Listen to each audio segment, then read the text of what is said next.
সবাইকে ধন্যবাদ। এই যে সেই পেঁয়াজের জমি এর আগে ভিডিও করে দেখাইছিলাম, সেই যে হচ্ছে ফলনরাজ পেঁয়াজের জমি দেখাইছিলাম, কুবাস ছিল যখন তখনই বলছিলাম যে এটা এখনই 2 মণ করে হয়ে গেছে। তো আসলে কথা সত্যি না মিথ্যা সেটা এই যে আবার নতুন করে দেখাচ্ছি। হ্যাঁ, অনেকে রহস্য করছিল যে ও এখনই 4 মণ করে হয়ে গেছে, একজন এরকম কমেন্টও করছিল। তা সেই ভাইয়ের ভিডিওটা যদি আবার নজরে যায় অবশ্যই দেখবেন দয়া করে। এই যে এইটা হচ্ছে গাছ, এখন এই যে 3 ইঞ্চি করে হয়ে গেছে এক একটা, তাতে 300 গ্রাম সাইজ ওজন হয়েছে এখনই। এই যে সেই পেঁয়াজ, এটা হচ্ছে সেই ফলনরাজ পেঁয়াজ। এই যে গাছের একটু কোয়ালিটিটা দেখেন, কয়টা পাতা এখানে, কয়টা পাতা দেখেন, 3, এই হচ্ছে 3, 4, 5, 6, 7, ওই যে ভিতরে একটা 7, 8, 9, 10, 11, 12, 13। এই যে 13টা পাতা যদি একটা গাছে থাকে সে গাছ কেমন হতে পারে সেটা তো আসলে যারা চাষ করে এ বিষয়ে ভালো জানে তারাই বুঝবে। তো এটা হচ্ছে সেই ফলনরাজ পেঁয়াজের জমি।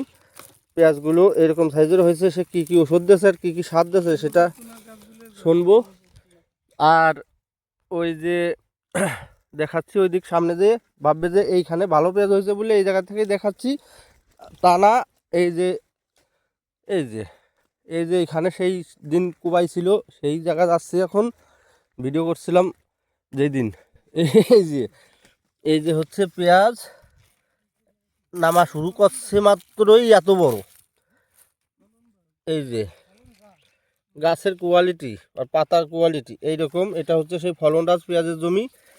তো এটা আমার একটা ধারণা 5 মণ করে হবে। তো উঠোনের দিনও এই পেঁয়াজটা আমি দেখাবো, কারণ এটা হচ্ছে খুবই সুন্দর মানের একটা পেঁয়াজ। এই যে পেঁয়াজ যে রোপণ করছে তার কাছে এখন শুনবো এটা আসলে কি পেঁয়াজ।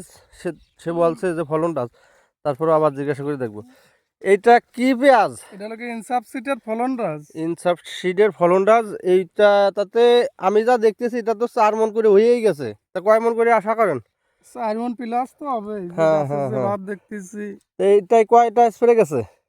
5টা না 6টা গেছে, আমার বলার মতো নাই। 5টা, সর্বনিম্ন 5টা গেছে। তা তো যাবেই, কারণ এই যে পেঁয়াজ এটা তো 10টা স্প্রে করলেও মানে মনের ভিতর ভালো লাগে এইরকম একটা পরিবেশ। এখনো মনে হচ্ছে আবার করি। তা এই পেঁয়াজ আসলে ভালো হলে সেই জমিতে প্রতিদিনই যেতে ইচ্ছা করে, এবং স্প্রে সার এটা আসলে বেশি করে দিলেও ভালো লাগে মনের ভিতর। এই গাছগুলো কি, এটা হচ্ছে সেই ফলনরাজ পেঁয়াজ। তো এই পেঁয়াজটা কেমন হয়েছে কমেন্টের মাধ্যমে সবাই জানাবেন, এবং এটা আমি উঠানোর দিনও দেখাবো কেমন কি হয়েছে, এবং এক একটা পেঁয়াজ কতটুকু করে ওজন সেটাও দেখানোর চেষ্টা করব। ধন্যবাদ সবাইকে।